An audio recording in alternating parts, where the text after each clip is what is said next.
बहुत से लोग एक सवाल पूछते हैं कि हम जल्द वज़न किस तरह से कम कर सकते हैं। तो मैं यहाँ पर एक बात कोट करती चलूँ कि जल्द वेट लॉस कभी भी ना करें, क्योंकि हेल्दी वेट लॉस वही है जो आप ग्रेजुअली लूज़ करते हैं। अगर आप वज़न बहुत जल्दी लूज़ करना शुरू कर देंगे तो आप बहुत जल्द रीगेन की तरफ भी आएंगे।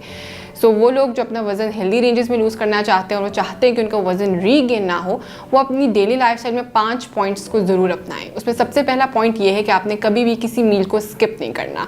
बहुत से लोग नाश्ता स्किप कर देते हैं, दोपहर का खाना स्किप कर देते हैं, लंच स्किप कर देते हैं, डिनर स्किप कर देते हैं, ये सोच के कि हमने एक मील स्किप किया है तो हम अपना वज़न कम कर लेंगे, हमने एक मील पूरा स्किप किया है। सो ये एक पॉइंट बहुत ख़राब है। सो आपने कभी भी मील स्किपिंग की तरफ नहीं जाना। सेकेंडली, खाना खाने से पहले हाफ एन आवर पहले पानी का इस्तेमाल लाजमी करें।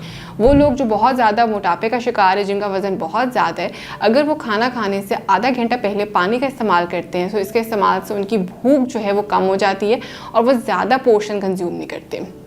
थर्ड पे आपने पोर्शन साइज़ कंट्रोल करना है। हमारे यहाँ पर मसला ये होता है कि जितनी बड़ी हमारी प्लेट होती है, जितना हमारा बड़ा कंटेनर होता है, हम उसको पूरा फिलअप करके कंज्यूम करते हैं। तो अपने कंटेनर का साइज़, आपकी प्लेट है जिसमें आप खाना खा रहे हैं, उसका साइज़ छोटा रखें ताकि आपके अंदर जो पोर्शन साइज़ है आपका सबसे पहले वो कंट्रोल होता जाए।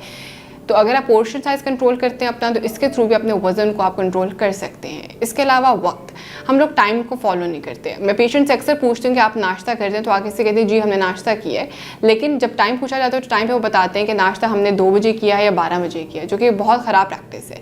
अगर आप नाश्ते का टाइम या अपनी किसी भी मील का टाइम ख़राब करके कंज्यूम करते हैं तो वो भी आपको वज़न को बढ़ाने की तरफ लेकर जाता है। सो टाइम को अच्छे तरीके से फॉलो करें। जिस तरह से नाश्ते की अगर बात करूँ तो आप 8 to 9 o'clock के दरमियान नाश्ता ले लें। इसके बाद दोपहर का खाना 1 से 3 बजे के दरमियान में ले लें और रात का खाना 8 से 9 बजे के दरमियान में ले लें। इसके अलावा क्वालिटी ऑफ फूड, हम लोग यहाँ पर ये नहीं देखते कि हमने किस किस्म की चीज़ कंज्यूम की है तो हमारा वज़न क्यों बढ़ रहा है। हम सिर्फ ये देख लेते हैं कि हम कम खाएं, एक मील स्किप कर दें तो हमें फ़ायदा होगा। अगर आप, एक छोटी सी एग्जांपल मैं देती हूँ कि अपनी डेली रूटीन में चोकर वाले आटे का इस्तेमाल करना शुरू कर दें, मैदे वाले आटे को स्किप कर दें, तो आपका वज़न इनिशियली बहुत अच्छे वे में कंट्रोल होना शुरू हो जाएगा। इसके अलावा जो लोग मोटापे का शिकार हैं वो दूध का इस्तेमाल अगर करें तो वो होल मिल्क की जगह स्किम मिल्क इस्तेमाल कर लें, यानी कि आप बलाई उतार के दूध इस्तेमाल कर लें। सो क्वालिटी ऑफ फूड भी बहुत ज़्यादा ज़रूरी है। तो अगर आप लोग इन 5 पॉइंटर्स को फॉलो करते हैं अपनी डेली लाइफस्टाइल के अंदर, तो इसके थ्रू आप हेल्दी रेंजेस में अपना वज़न कम कर लेते हैं।